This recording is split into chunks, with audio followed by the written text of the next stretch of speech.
Bonjour chers amis, j'espère que vous vous portez bien. Donc aujourd'hui dans cette vidéo, nous allons voir ensemble comment calculer le nombre de briques. Donc à quoi est égal le nombre de briques? Le nombre de briques est égal à la surface à maçonner sur la surface d'une brique. Donc nous allons prendre un projet élémentaire. Il s'agit d'un projet de clôture de mur.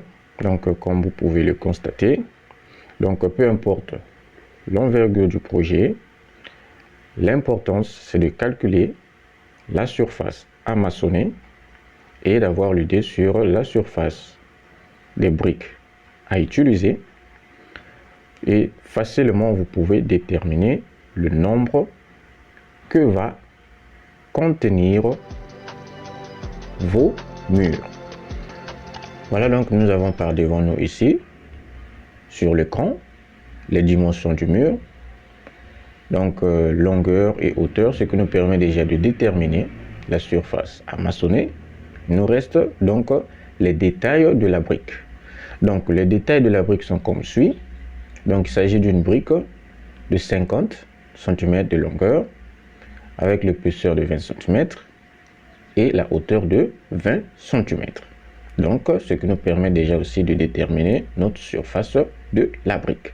Donc ce qu'il nous reste à faire, c'est de faire l'application numérique de la formule pour déterminer le nombre de briques que va contenir notre mur de clôture.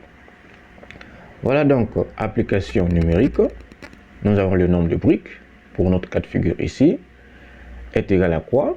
Est égal à 3,3 qui est la première longueur du mur sur ce cadran, plus 2,60 qui est la deuxième partie du mur ici, plus 3,30 qui est la troisième partie du mur, le tout fois la hauteur du mur qui est de 2 mètres. Puis le tout divisé par la surface de la brique, donc 50 cm, nous avons converti en mètres, donc 0,50 fois 0,20 qui est la hauteur de la brique. Donc nous trouvons après le calcul 180 briques. Vous allez vous demander la surface à maçonner ne contient pas seulement les briques, il y a également les surfaces de joints. Pourquoi est-ce que nous n'avions pas déduit la surface des joints? Tout simplement parce que la quantité de briques que nous avons ici, il s'agit de la quantité approvisionnée. Donc la surface des joints est considérée comme étant le coefficient de perte et de casse des briques.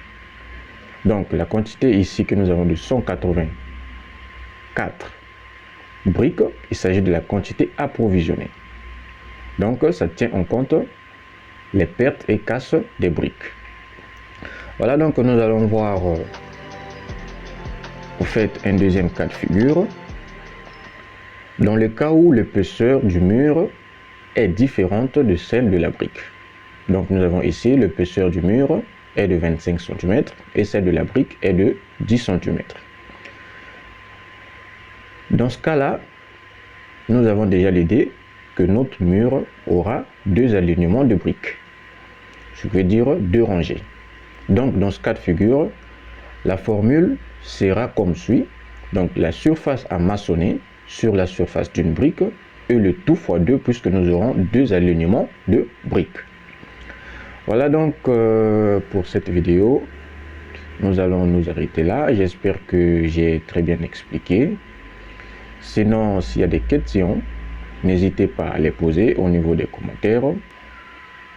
Donc comme d'habitude, si vous êtes nouveau sur la chaîne, n'oubliez pas de vous abonner et à liker la vidéo si elle vous a plu. Et d'ici là, nous vous disons à très bientôt dans nos prochaines vidéos. Merci.